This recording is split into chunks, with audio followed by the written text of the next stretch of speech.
Hello, welcome to Excelling Psychology. This is Jyotika.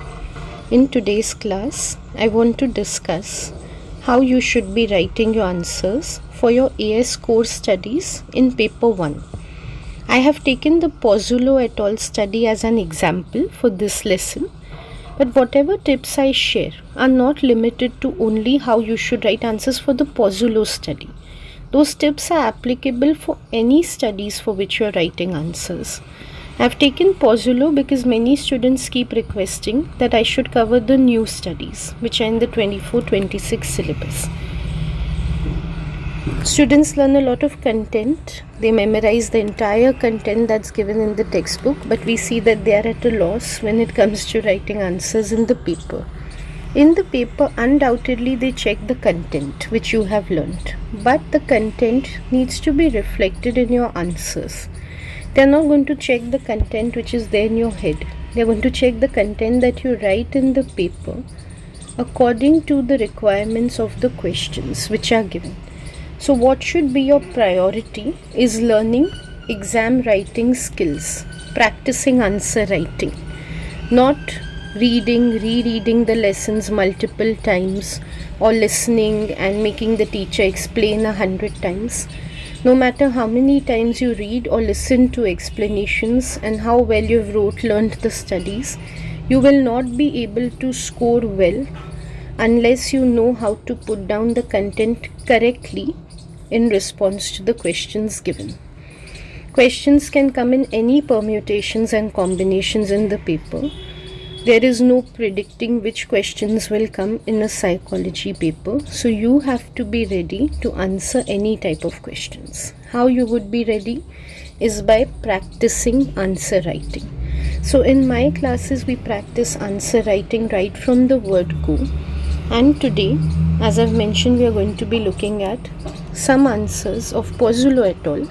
These have been written by one of my students. Wherever she has answered questions correctly, I will point out what is good about those answers and how you should try writing in the same way. Wherever she has made mistakes, I'll point out what those mistakes are and give you suggestions for improvement. Wherever she has not been able to write answers, we'll see how we could have written those answers. Okay, so without much ado, I'm starting with the lesson, and I'll try to keep the video short. Students tell me they don't want very much of an in-depth analysis. They don't like very long videos. So I'll be informative. I won't compromise on that. But at the same time, I'll try to keep the video brief. Okay, the first question they've asked us is, name one cartoon character that participants had to identify in the target present condition. The student has written Dora. This is correct. As you know, the other option is Diego. For these type of questions, don't even bother writing complete sentences. You just answer to the point. Strictly one word, 2 word answers are fine. Save your time just as she has. These are purely AO1 type of answers, descriptive. So just expected to write whatever you have learned in the book. Coming to the next question, state one result of the study. Any question that asks you for a result or evidence or data, look out for these words in the question. They want figures or they want numbers. I hope you know that conclusions and results are different. So in conclusion type of questions, you do not give figures. But for results type of questions, findings questions, you give numbers. Most of the studies in the syllabus have produced quantitative data. So you'll have some frequency, some percentage, some mean that you're remembering for every study. Make sure those are mentioned. Now the student has written this answer really well. What she's done is, first she's put the result in words, and then to support what she's written in words, she's given concrete figures from the study. Ideally, any results answer should be written this way. So let's quickly look at what she has written. She has written children were better at identifying familiar cartoon faces in the target present lineups than unfamiliar human faces.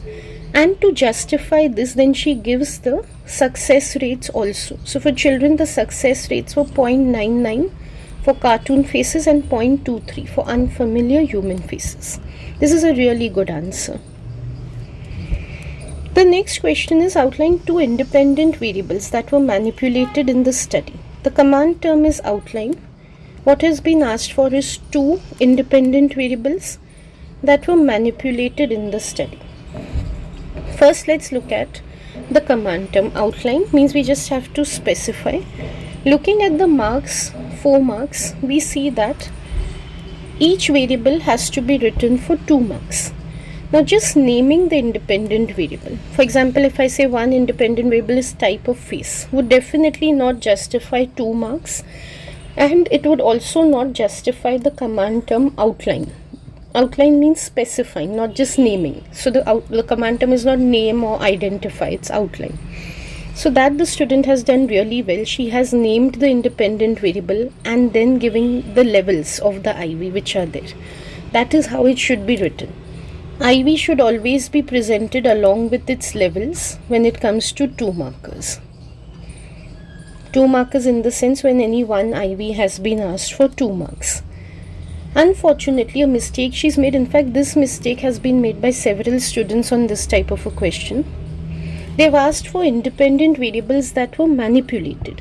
She has mentioned one independent variable that was only measured, not manipulated, which is age. This gets marked as incorrect.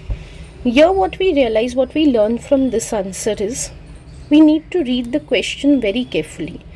Students keep a lookout for the command term, they keep a lookout for the marks, but that does not mean that you ignore the rest of the question. You have to read the entire question.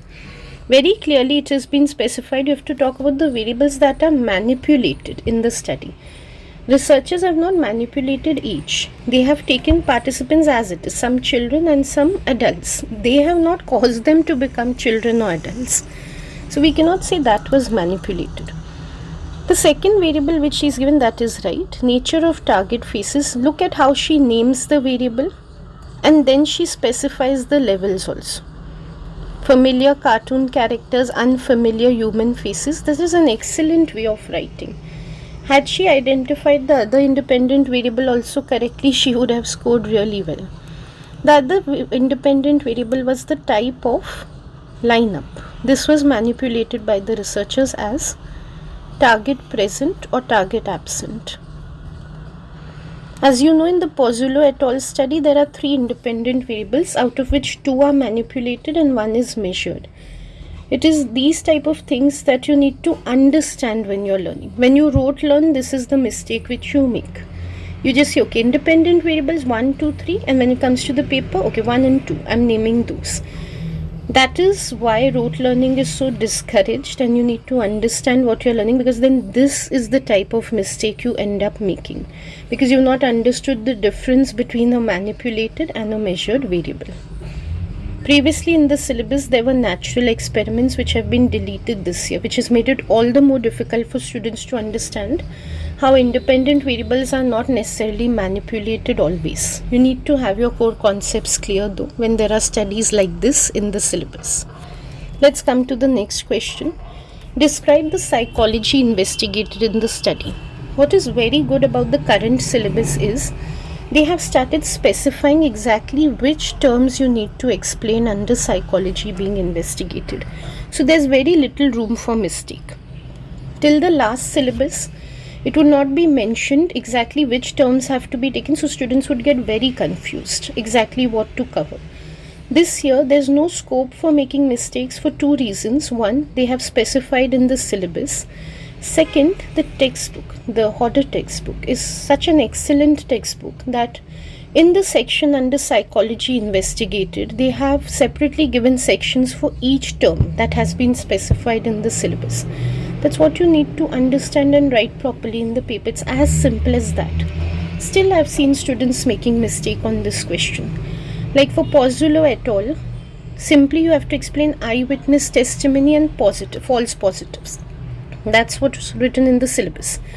Still, students will go into explaining things like reconstructive memory of Loftus and Palmer. Some of them would explain different types of lineup like simultaneous, sequential. I'm not saying those things are not relevant. They are. They have direct bearing on the study, but they are not under what is psychology being investigated. You're not expected to write that. Then why are you covering those things? That's why, as I mentioned previously, and I'm reiterating, exam oriented preparation, that's the only thing that can help you. Psychology being investigated in general is always about concepts and their explanations. I've even seen at the worst students giving results in psychology being investigated.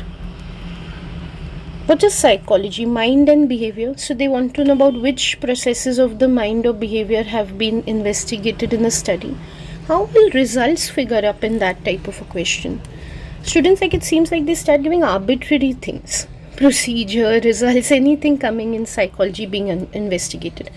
As I said, I don't want to get into a detailed discussion, but just note this, that psychology is about the concepts of the study and your understanding of the concepts, nothing else. So in this study, eyewitness testimony, firstly, she's defined it very well. Whenever there's an accident or crime and someone is interrogated by the police, so they have to explain what they've seen, heard or smelled. That is eyewitness testimony. Then she goes further to explain what is the use of eyewitness testimony. They help in legal proceedings, they help to catch the culprit. So the meaning, the usefulness of the concept of eyewitness testimony, that is excellent. Also, she connects it with the next concept, false positive response. See the phrasing, see the use of the term in relation to this.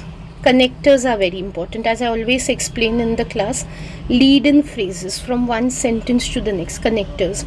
It makes it so easy for the examiner to understand. The reading becomes so easy, and for the student also to keep track of what they are writing and to understand correctly themselves what they are writing. These type of connectors are excellent. If she was just to list out, okay, 1 eyewitness testimony, 2 false positive, what is their relation with each other, why are they coming together, would not show her understanding, and it's abrupt for the examiner also. How did it shift from eyewitness testimony to false positives? So small things which are not really small, they really improve your writing.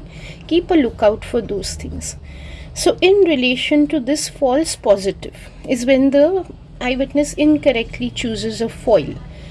Okay, definitely I feel that here she could have explained what's a foil. That would make the answer even better. So foil, as you know, is an alternative that has just been kept for distraction purposes. So if she could have explained that, that would have been good. But it's alright. She's given a correct definition. And she's also mentioned something about social pressure. She's mentioned that children are more likely to show false positives, which is highly relevant to this study. So you can see both the concepts that are required to be explained in psychology investigator. She's made sure to cover both of them, given really good explanations of each, and showed their usefulness or their bearing in the Pozzulo study. This is a very good way of writing the answer. Okay, so the next question is a simple descriptive one again, aims of the study. So one aim was to investigate whether children are less able to recognize human faces, and another was to see whether false positives are more in children rather than in adults. Both the aims are very clearly specified. The words used to investigate, that's the best way of specifying the aim of a study. Aims could be asked for any study. The best approach is to learn the aims for each and every study. Most papers, they do ask the aim for some study or the other. And one more tip I could give is learn at least 2 aims for each study wherever applicable. If there's a study which has only 1 aim, then you have only that one to learn. If there are more than 1 aims, then at least 2 you should know for each. Generally they don't exceed 2 aims in the paper. Sometimes though they can ask specifically for some aim. So for Dement and Kleitman, give an aim related to pattern of eye movements, or for Pozzulo, give an aim relating to ability to recognize human faces. So if that's what they do, then you have to know exactly which aim they've asked for. Prepare 2 aims as such on a priority basis, like know 2 aims really well, and if there's a 3rd or 4th aim also in the study, make sure you know it well. You don't have to learn it on priority, but read through it well. There's nothing much to discuss about an aim question, so this is all I have to suggest. Okay, the next question comes to give one reason why this study can be said to be ethical. The point that the student has given is good, that the participants were not deceived at any point. This is correct. They were informed before the study and were made clear about the procedure. Now here it becomes problematic. This is a very generic response. In any study in which participants have been informed about the procedure and have not been deceived, I could write exactly this sentence without any change and it would apply to that study also. Generic answers make you lose 50% marks. Generic answers are those which could fit into any study, which don't show any special critical thinking on part of the student. And if I say exactly what it is not contextualizing the answer, not referring to the study in making the answer. So here, when as an examiner I read this answer, they were informed before the study began about the clear procedure of the study. The immediate question that comes to my mind, what procedure? What were they informed about? Means I'm left begging for the answer for this question. That's not good. Specify in terms of Pozzulo et al. Or whichever study you're saying, what was that procedure that they were made aware of. Again, students read the textbook a lot and then they make this mistake. I fail to understand. In the textbook they always write so well, always contextualizing everything, giving points very specifically. You need to look out for those. That's why mindless reading is different from mindful reading. You need to read mindfully. When you see in the textbook, they've made a point like participants were not deceived. They've mentioned in the textbook, and anyways you should know, they were not deceived about the fact that they would have to watch videos and then answer some questions on photo arrays that were presented in connection to those videos. If you read the textbook in a way such that for every sentence they have given, you think about why have they presented it like this, or how have they connected this to the study? What is this style of writing? So if you critically think about what is written in the textbook, that is how the textbook is worth reading. It takes effort. It takes mental effort to read that way. But that's the correct way of reading. If you're just going to read from a memorization point of view, or I just need points. I need points for my answers. So I need to memorize some points like deception was there, not there, consent was there, not there, withdrawal was there, not, like a checklist. If you're just going to go on reading and marking in your mind, then this is the type of mistake which you make. You've not thought through carefully what is written in the book. Okay, so make sure not to write generic answers. That's a big no. Makes you lose 50% marks directly. Even more if it's not clear at all what you're talking about. Write only contextualized answers. What I mean by contextualized is which refer to the study in question, which make use of wording of the study while writing. Generic answers do not do so. So avoid them at all costs. In fact, what I suggest is, I know this is a long discussion, but still this is very important. Whenever you're writing your answers, this should be your top priority, or the thing that's always running in the back of your mind. You need to keep asking yourself, have you contextualized the answer? Have you made it specific to the study asked about or to the scenario given in the paper? Because there's no point of writing otherwise. Generic answers are not going to get you anywhere. Okay, let's come to the next question. Okay, so the next question reads, explain one strength and one weakness of reliability in the study. One strength, one weakness, reliability, command term, explain. All of these are very important wordings of the question, so I've repeated them. This answer has been written really well. To support reliability, to give the strength, the student mentions that there were standardized procedure and instructions. I mean, look at how she begins. She directly addresses the question. She specifies the reason directly for why she's saying the study is reliable. She scores a mark right there. And then she contextualizes it. She writes in reference to the study what she means by a standardized procedure and instructions. Now, one thing is, I've pointed out to her also several times, I would like to tell you, don't use abbreviations like PPs and Ps. I don't know how PPs also stands for participants. Okay, but mention the entire term. When you're writing an essay, it might seem immaterial to you, but it's very important to know how to write well, and this counts for good writing. Writing full forms, writing in formal tone. This is not formal tone of writing, PPs and Ps. What terms you use in the classroom or for yourself, those are not the way of writing. Anyways, I don't want to get into that. For now, just note participants is what you need to write. How she relates it to the study. She says that the videos that they would be shown and the questions that they would be asked about, they all were standardized. So she has specified like how the timings were fixed for not only the videos and the photos, but also for the filler task that followed later.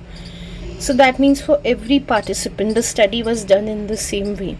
And then she also mentions that increases replicability of the study. Any researcher could follow this fixed procedures and verify the results for themselves. Excellent way of writing. You can also see she does the same thing for the weakness. For the weakness, she specifies that in the 2-minute filler task, when it came to the children, there could be some modification of the procedure for some of the children. As we've seen in the study, some of them asked 2 questions, some were asked 3, depending on how much they were willing to provide information. That means there is some inconsistency in how different children have been asked questions, and that is what she says reduces reliability. Further elaborating on it, she also explains that replicability would be difficult in this case, because any other researcher who was trying to do the same study, they would not know exactly how many questions to ask the children, then 2 or 3. One thing is, yes, she could have reduced a bit on the length by not specifying so much about replicability. What she's done is, because there have been guidelines that in the 10 markers, whenever you mention reliability, you should talk about replicability, she's picked it up from there. That tip she's picked up from there, and she's used it in the 4 marker as well. Not very necessary to have done that for a 4 marker, but anyways, the answer is very well written and shows a lot of critical thinking, so she scores a full 4. What we learn from this answer is many things. Directly addressing the question in the first sentence, naming what we are going to talk about straight away, and then elaborating on those things or contextualizing those things in the following sentences. That's a very good way of writing the answer. Okay, let's come to the next question. Here they've asked, explain one way which the instructions given to children were those given different from those given to adults. Okay, this is also a simple question. When it came to the photo array lineup, the children just had to point out to the photos of the culprit, whoever they thought it was. And when it came to the adults, they had to write their answers on a sheet of paper rather than pointing out. Very to the point. It's a descriptive question. Straight away she's answered. She's not given any unnecessary details like trying to justify, okay, the children were small so they wouldn't be able to do it and the adults could write themselves. No beating around the bush. The question is straightforward. They've just asked for one way in which children and adults had different instructions. They've not asked for any reasoning. They've not asked for a strength or why or how this was done. So even she does not do anything unnecessary in the answer. Very good way of writing again. 1 mark for this type of answer is for saying how children had to do it, so they had to point out, and another mark is for how the adults had to do it, recorded on the sheet of paper. So easily she scores these 2 marks. The next is a very descriptive question, the procedure type, which this is the one which you can really just learn from the textbook and write. What is important, like what I can suggest in terms of tips for writing these type of answers which have to do with any of the procedures. First of all, read the question very carefully. Often they do mention like this, like when the video started till they were tested on the photo array lineups. So they've given you like a boundary. You have to cover within this much part only. So don't write anything that was done before watching the videos or anything that was done after looking at the photo array lineups. Be limited or stay within the scope of what the question has asked. That is key. And another thing is be logical, sequential, step by step. In the sense, be clear in what you're writing. Don't give arbitrary points from here or there. Take a minute, sort it out in your head what was done, instead of Oh, one point I remembered, something they had to do in between was some questions. Okay, let me write the question first. Oh, but then I remember before they were asked the questions, they had to they were told that they would be asked some questions. Okay, now let me write about that. If in your mind things are jumbled up, first sort it out in your mind. Make sure it's there in a logical order in your mind, and then only write it down. Don't just start writing the way it comes to your mind. Don't be fanatic in what you write. The students are so worried about the time, and they just lose clarity of thought because of that. Taking a minute to think about how to write would be much better than messing it up fully and then having to cancel the whole thing and rewrite. So take your time, give that 1 minute, sort it out in your head, make sure, okay, this is going to be my first, second, third, okay, it's a 5 marks answer. I need to have 5 sequential points. Sorry, here it's 4. I need to have 4 sequential points. These are going to be my 4 points. 1, 2, 3, 4. And then only write it in the paper. Okay, now let's look at what this student has written. She has mentioned that first they were asked to pay attention. They were told they would be asked questions later. She specified the questions that were asked. Then she's mentioned about a filler task that had to be done. She has mentioned that the procedure is identical for all types of participants.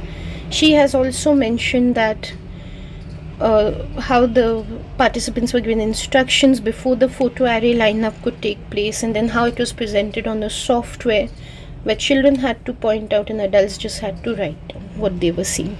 Excellent. Again, she's covered everything. You can see with questions, exact questions that were asked to the children. She's made sure to specify that the children and the adults were undergoing the same procedure.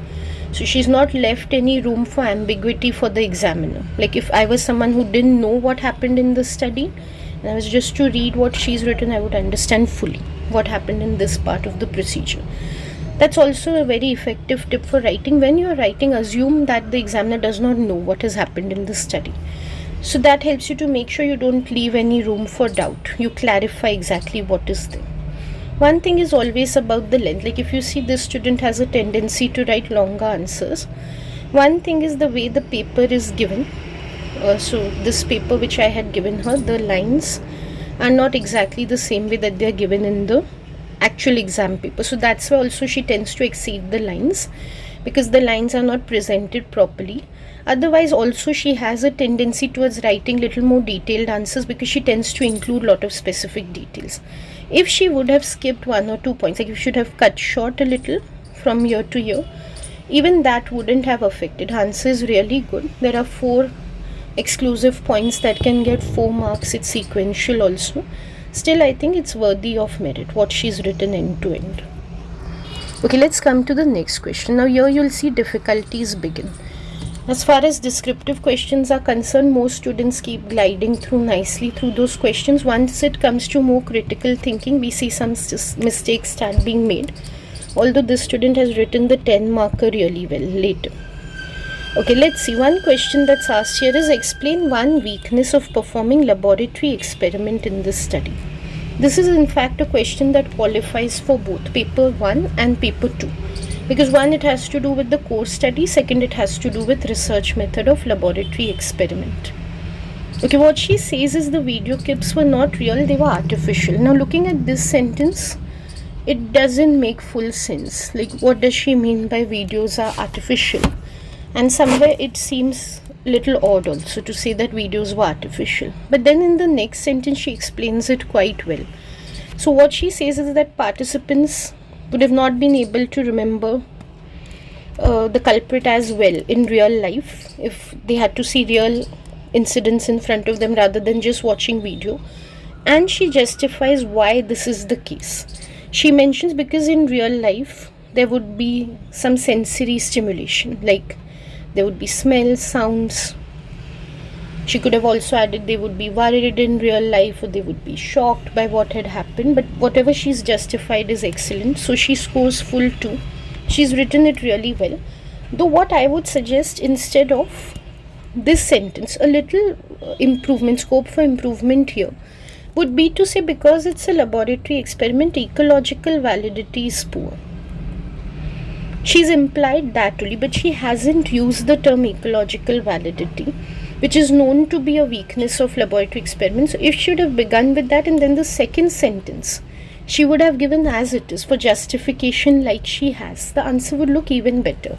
But I don't want to nitpick. She has mentioned artificiality, realism. That's as good as saying that ecological validity was missing. Okay, the next one is a descriptive question. Again, outline 2 reasons why the participants were asked to complete demographic and cartoon watching form. I think it was the parents of participants who were asked this. Okay, whatever it is, the reason she's given really well.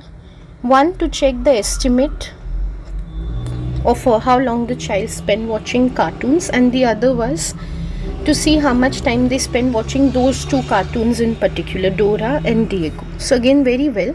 She's answered. The only thing we can take from this, again, the command term is outline. So instead of just naming, like instead of just saying how long they spent watching TV and how much they knew the cartoons, and not specifying which are the cartoons, or not specifying that in the case of television, cartoons on television is what they wanted to know about. That is where she would have lost marks, and some students do make these type of mistakes. Outline means be complete. It's one step above just naming or identifying something, and she's done that by clearly linking whatever she's saying with the study. Let's come to the next question. Explain one assumption of the cognitive approach. The assumption she's written correctly, that there are individual differences in thinking, behaving and feeling in terms of language, attention, all those cognitive processes. So this is undoubtedly correct. Where students make a mistake is having to connect some portion of the study with the assumption. Here they've asked to connect a finding from the study with the assumption, and here she makes a mistake. Firstly, she does not give a finding. She talks about the procedure. Also, she confuses and somewhere contradicts her own previous answer, because she says that when they saw, heard or smelt the video, at that time there might have been some differences in how they were performing. Now, firstly, she herself has mentioned that when people are watching videos, there is no sensory stimulation of this type. So I think she's got really confused over here. Secondly, that's not the point of difference in this study. In this study, the difference which we see is in terms of how children process videos and photographs and how adults process them. So when we talk about individual differences, in this study we are seeing those individual differences in terms of age, whether it's a child or it is an adult. And in terms of which behaviors are we seeing the difference? In terms of their perception, we could say, or their thinking about the type of face that is shown in the video, like is it a human or a cartoon face. So as always, as you do for any other question, when you give an assumption also, there's things like individual difference. What is the individual difference in this study? Cognitive process, which cognitive process? Think in those terms and then write it that way. Also, very importantly, as I was explaining in one results related question, they've asked for one finding.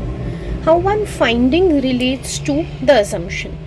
What she's mentioned, firstly, it's incorrect, no doubt, but it's something to do with the procedure, watching the video clips. That's not a finding of the study. Finding is a result. So here, firstly, she needs to think what she would talk about in her head. So she would talk about how children and adults differ in their perception of adult and human faces, or how children and adults differ in terms of their thinking or information processing of human and cartoon faces. That's what she wants to say. Now, which is the finding that is supporting this statement that she's making about individual differences?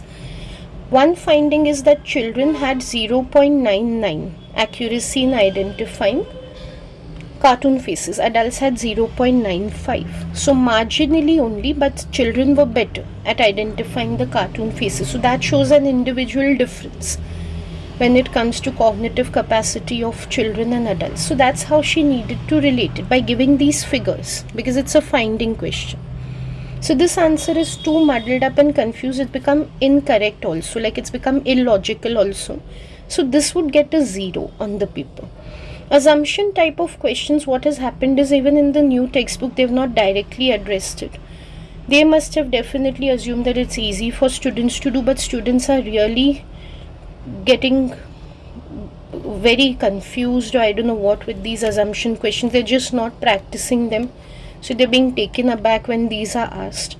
Most of the times I'm seeing students are doing very poorly in relating assumptions to findings or procedures of study. So make sure you practice much more of this. Okay, next is describe one weakness of the sampling technique used to recruit children. I don't know, she's not even mentioned the sampling technique. As you know, the sampling technique is opportunity. From your research methods, which hopefully you have learned before learning the course studies, you should know what's the weakness of an opportunity sample. It is that it is unrepresentative of the target population.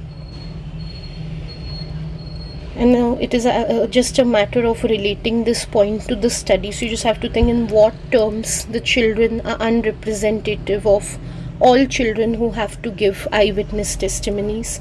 So these children were taken from private schools. I think they were taken from 3 private schools in Ontario. But when it comes to children who have to give eyewitness testimonies, not necessarily they would be only from private schools, they could be from anywhere. So then they might not represent children from other schools. If you want to be even more concrete, though I don't think the mark limit really allows that, but when it comes to children studying in private schools, their cognitive processes could be slightly better because they're getting better training in terms of education in their school. So their perception or information processing capacity might be just a little better than those in public schools. That's one possibility. So that's why results might not generalize to the findings that, children are better in identifying cartoon faces might not generalize to other children in the population. It means there are many ways of writing the answer.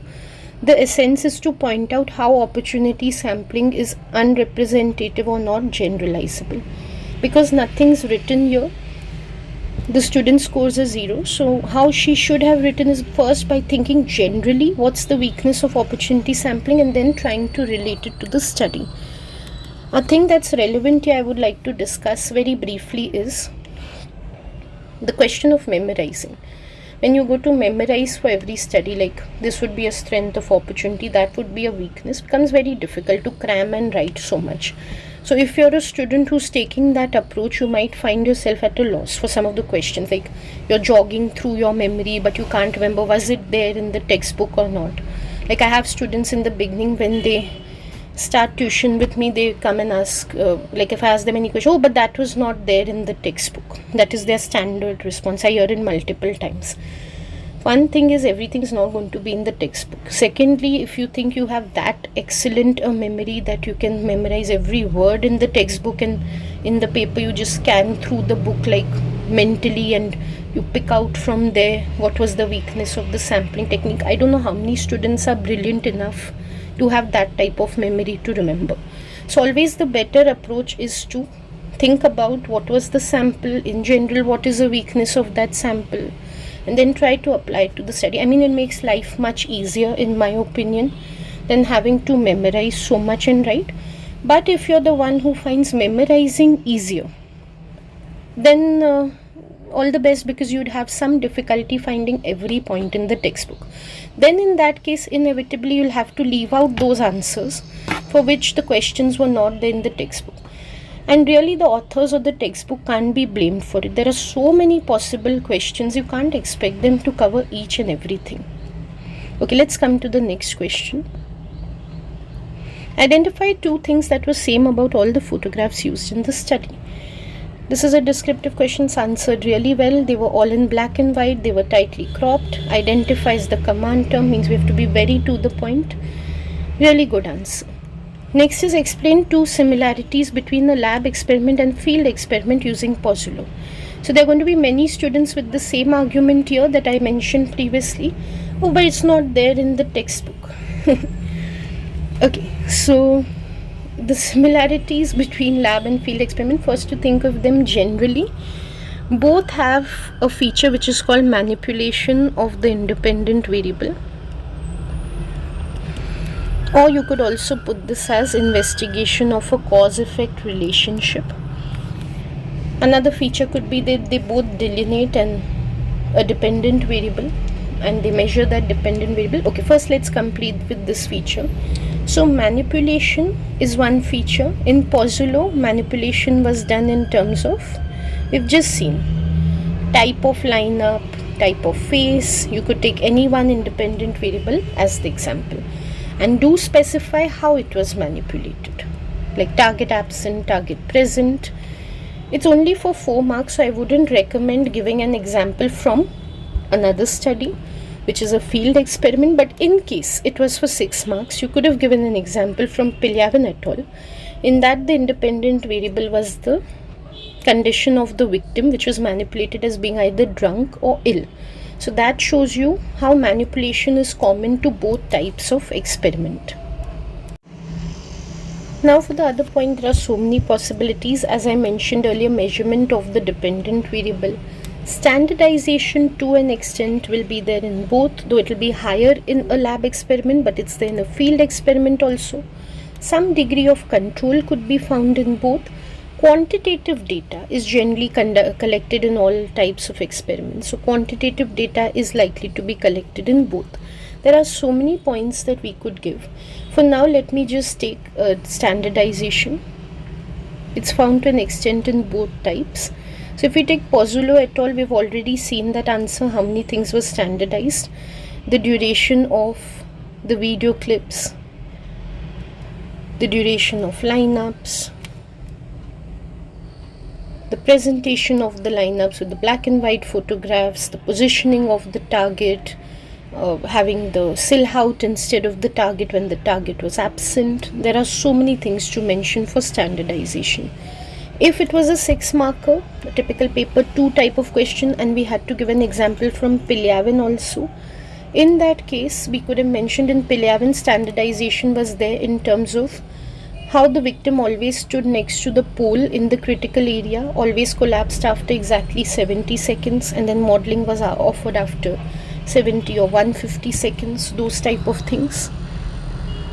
Okay, coming to the next question, explain 2 controls employed in the study. Now this is one question students do very poorly on, controls question. I don't know why they're not prepared for it at all. Firstly, if you look at it only, the answer, just if you take an overview without even reading it, it looks incomplete, because how can it be so brief? Okay, generally length does positively correlate with coverage or detail. So you're just saying that both males and females actors were Caucasian, but how does it matter? How does it serve to be a control? What is it controlling for?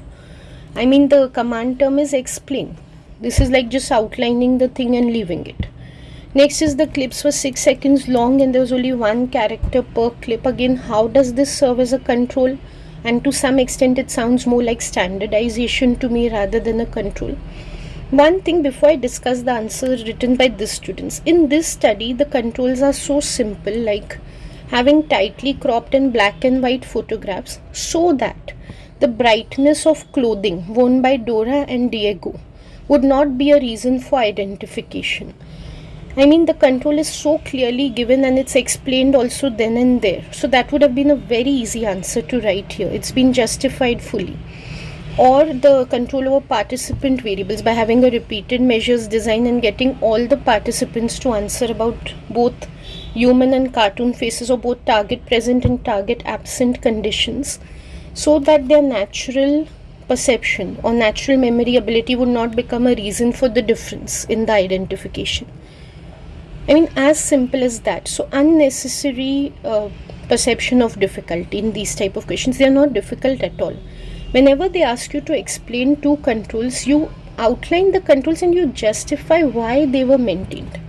So here if I take, okay, both were Caucasian and they were 22-year-olds. Why that is a control? Because otherwise differences in their age or their ethnicity would have made it easy for participants to memorize either one of them, either the male or female. For example, if the participant was white in ethnicity and the male or female in the video was also white, so maybe because of similarity they would be able to remember them better. You need to justify in this way. Where is the reasoning for this? Same way, the clips were 6 seconds long and there was only one character. Firstly, don't combine two things. Are we talking about the 6 seconds or are we talking about one character? Now if we say they were for 6 seconds, why is the duration having any bearing on memory? Like, is more than 6 seconds very long so it becomes easier to memorize, or less than 6 seconds is very short so they won't even be able to see the character? That's one way of putting it. Or we could talk about having only one character. Like, having multiple characters would have made it difficult to be able to see everyone's face before the lineup could be presented. Something like that. I mean, take either one and give a justification for it instead of naming two things which we are not able to figure out how they are serving as controls. Practice your control questions very well. They're not difficult at all, and again, it is good for your own thinking also. When you see any controls in a study, thinking about why the researchers would have kept them really develops your critical thinking as well. So that's why it's very important to not read the controls but understand the controls of a study. Okay, let's come to the next one. This is a really simple one. State one feature of the sample. The adults were aged between 17 and 36. Most students answer these type of questions well. The only mistake I have seen is unnecessarily giving too many sample features. Doesn't cut down on your marks. They'll reward you a mark for one right feature. But why make the examiner go through so much? And more than that, why waste your precious time when they've asked you for one feature to list out 10-20 features? What is that going to achieve? Okay, let's come to the 10 marker, the last question. Evaluate the study by Pozzulo et al. In terms of 2 strengths and 2 weaknesses. Now here there are a lot of merits in this answer to learn from. One thing, the student begins with very good lead-in phrases like one strength, then she mentions another strength. Really a very good way of writing. One weakness, like imagine you were the examiner, just have some empathy with the examiner. It becomes so easy for you to read. The moment you start reading a point, you know, okay, here she's talking about a strength, here she's talking about a weakness, and then she's talking about another weakness. Very, very good way of putting the answers. So always, as I teach in class, we use the 𝗶 format. P stands for a strength or weakness, so we begin with one strength, another strength. Always begin the point that way. Now next thing worth seeing, whenever she makes a point, like she's taken a strength of the studies that guideline of deception was followed, immediately after mentioning that this is a strength, she justifies this. So she justifies that they were not deliberately lied to. Although one thing I would say, these type of generic sentences are not required as such. They are not harming the answer in any way. To save time, you could skip them. That's all. But she's explained it well, what she means by not being deceived, and then she contextualizes it. So something she had missed in another part in the paper, but here she's done it. They were told that they would be asked questions, they would be shown some photographs. So here also, following the 𝗶 format, she keeps on naming the points, elaborating on them, contextualizing or putting them in relation to the study. That's exactly how it has to be written. And she completes the point fully before moving to the next strength. So next strength, she talks about standardization. Again, contextualizes it by giving examples from the study. Again, it's a little lengthy, like whenever we take a standardization point, 1 or 2 examples of how the procedure was standardized would be good, but she gives something extra, no problem, does not harm the answer. She mentions about replicability. Again, like I said, reliability, replicability, both go hand in hand, and examiners do mention that both should be written about in the same answer. So she does that, she's careful. Then you see one weakness, she mentions the experimental design. She shouldn't have used an abbreviation here. She should have written repeated measures design. But that's okay. I mean, these are minor mistakes, she can correct them. Then she justifies why repeated measures design is a problem, because she explains that there were some like popular cartoon characters and they were alternating between those cartoon characters. So what we don't know is that, you know, they might be better in identifying, like she's mentioned 2D characters, and she's saying that the videos were in 3D. Like we've seen, this is a problem of the study. the format of the video and the photographs are little different. So it could be the children were really young, so some difficulty in seeing, okay, it's 3D and getting into 2D. After that, that could be little difficult. So she's explained that, and always when there's a problem with the design, it reduces validity. So she's made sure to conclude by saying, okay, validity is poor. Here, though, it's not fully wrong to say that this is because of repeated measures design, because she's trying to say they have to watch the video and the photographs. Still, a little improvement here could have been that instead of saying this is a weakness of repeated measures design, it's a problem with the design of the study as such, not with the experimental design. Or we could say this is a problem of the way material is presented in the study. That would make the point little more clear and relevant. But this is also fine. What she's written is correct. The main thing, she's explained very well and she's linked it back to the question. And finally, you can see another weakness that she's mentioned is that there is some amount of lack of standardization. Something she had mentioned in the standardization answer also earlier. So she says that that could reduce reliability and replicability. Again, the same thing, explaining the point very well and linking it back. She's covered the named issue, validity she has covered in the previous point that we saw. So that's really good. One suggestion examiners give is that if we can address the named issue right away, that's very helpful, especially in A2 more than AS. So in case you intend to take the point like validity as a strength, if you take it as the first one in the essay, that's the best thing. But what she's done, because she's organized in terms of strengths and weaknesses, she's taken it as the first weakness rather than the first strength. That's a very good approach too. I always teach that you should cover strengths and weaknesses, different points in different paragraphs, and you should move in order of strengths and weaknesses. Everything like this adds to organization and readability. So she's done it really well. I would give this a 9 out of 10. I would like to give it 10, but just because of the slight confusion here, I'm giving it 9. Otherwise, it's a very well written answer. Students ask me, is it possible to score 10 out of 10 on a full marker, 10 marker? Absolutely it is. It's very easy in fact, because you can be ready with these type of answers. So make sure even you write in such specifics and details just like the student has. As I mentioned earlier, I want to keep this video brief, so I'm not going into the details. This is what I had to share about the answers in this lesson. I hope this has been helpful to you. And I'll try to make similar videos in the future which are about answer writing and exam orientation. Okay, so see you in another video then. Thank you for watching.